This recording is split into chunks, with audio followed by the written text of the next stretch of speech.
neraka. Kemudian dikatakan siapa yang satu yang masuk surga itu? Nabi menyebutkan al-jamaah.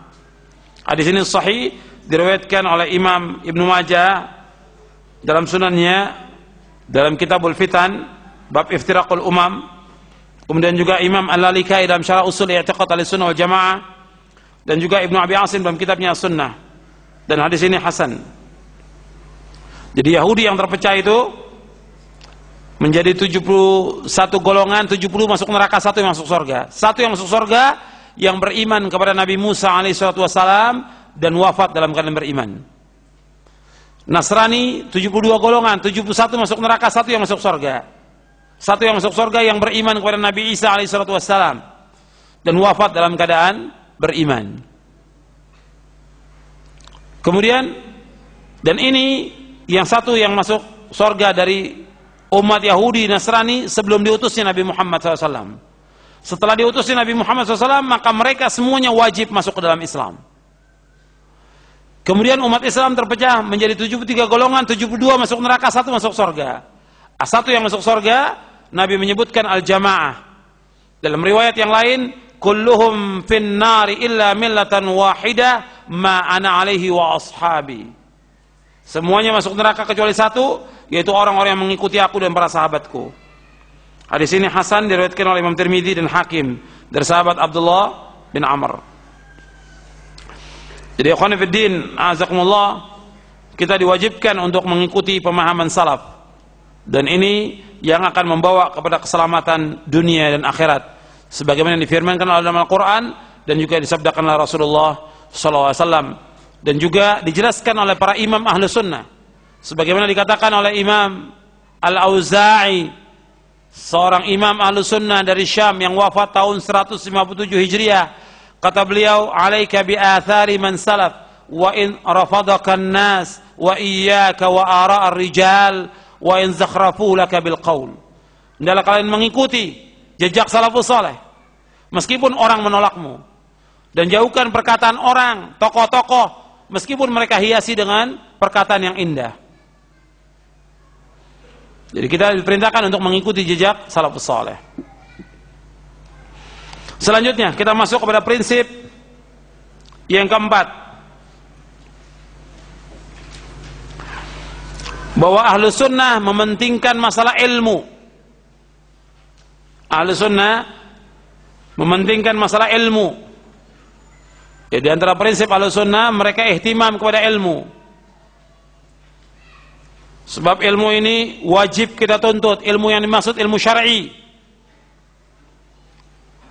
Kita diperintahkan untuk menuntut ilmu syar'i. Talabul ilmi faridatun ala kulli muslimin. Menuntut ilmu wajib atas setiap muslim.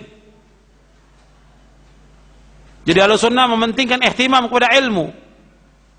Kalau kita lihat dari firqah-firqah yang sesat, di samping mereka tidak memahami Al-Quran sebagaimana pemahaman salaf, juga mereka tidak mementingkan ilmu sama sekali. Mereka sibuk dengan dakwah, mereka sibuk dengan politik, mereka sibuk dengan yang lainnya, tidak mementingkan masalah ilmu. Padahal ini penting. Karena apa? Kita bisa melakukan amal soleh dengan ilmu. Kata Imam Ibnu Qayyim bahwa al-ilmu imamul amal. Ilmu itu imamnya amal. Makanya salafin menganjurkan untuk terus menuntut ilmu, dan para ulama salaf menganjurkan untuk menuntut ilmu. Tidak pernah berhenti sampai kita diwafatkan oleh Allah Subhanahu wa taala. Bagaimanapun kita sibuknya, tetap harus menuntut ilmu. Karena menuntut ilmu merupakan jalan kebahagiaan. Menuntut ilmu merupakan jalan menuju surga. Menuntut ilmu bukan jalan keselamatan. Menuntut ilmu jalan untuk mendapatkan izzah, kemuliaan. Allah memuliakan Nabi Ibrahim menjadi pimpinan Abul Anbiya. Allah memuliakan Nabi Yusuf sampai jadi penguasa. Dengan apa? Dengan ilmu. Sebagaimana Allah berfirman dalam surah Yusuf, narfa'u darajatin man nasha' wa fawqa kulli dhi ilmin alim. Kami angkat orang yang kami kehendaki beberapa derajat.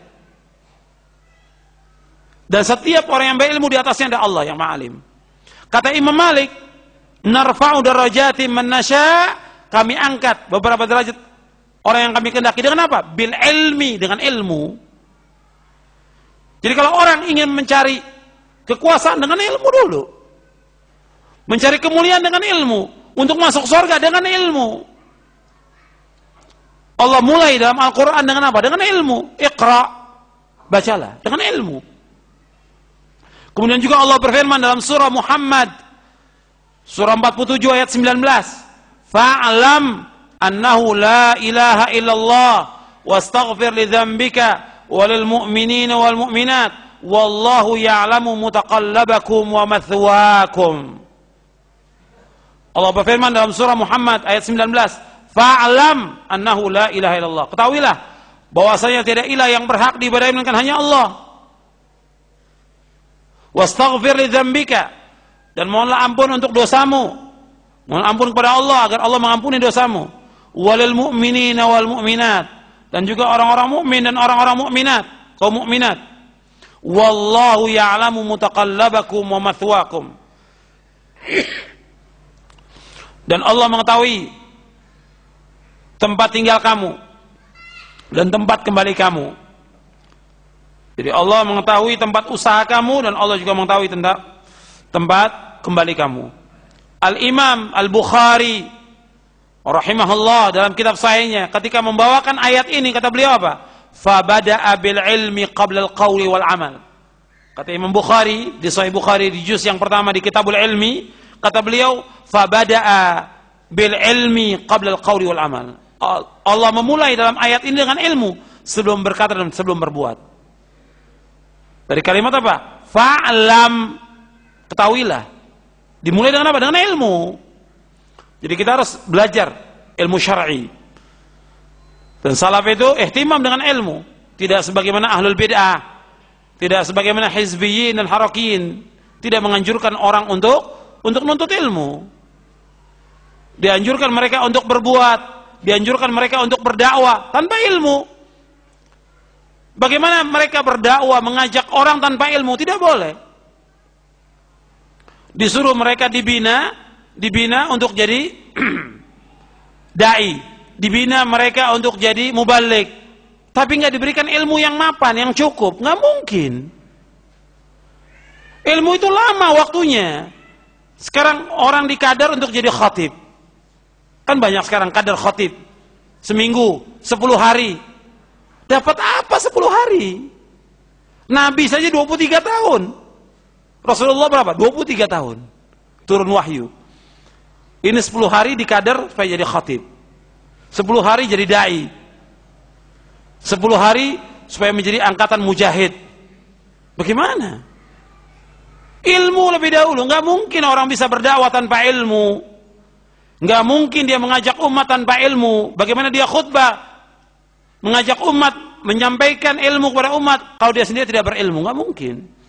Sebagaimana Allah berfirman di dalam surah Yusuf, surah 12, ayat 108, Allah berfirman, Qul hadhihi sabili ad'u ila Allahi ala basiratin ana wa man ittaba'ani wa subhanallahi wa ma ana minal musyrikin.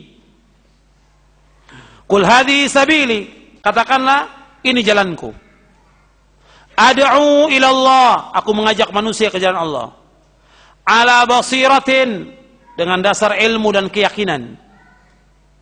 Ana wa man ittaba'ani, aku dan orang-orang yang mengikuti aku. Wa subhanallah wa ma ana minal musyrikin, dan maha suci Allah dan aku tidak termasuk orang-orang yang berbuat syirik. Jadi berdakwah dengan apa? Dengan ilmu. Mengajak manusia dengan apa? Dengan ilmu. Ala basirah, dengan dasar ilmu dan keyakinan. Ilmu dan keyakinan. Jadi dakwah itu harus dengan ilmu, dasarnya ilmu. Nggak mungkin bisa orang berdakwah tanpa ilmu. Makanya saya ingatkan juga kepada para dai, para ustadz, para khatib, khutbah, ilmu. Antum belajar untuk ilmu.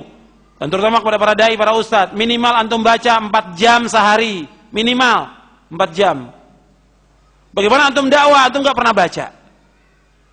Sampai Sahih Bukhari juga nggak pernah baca, Muslim nggak pernah baca. Bagaimana mau jadi dai? Bahkan tafsir juga nggak pernah dibaca.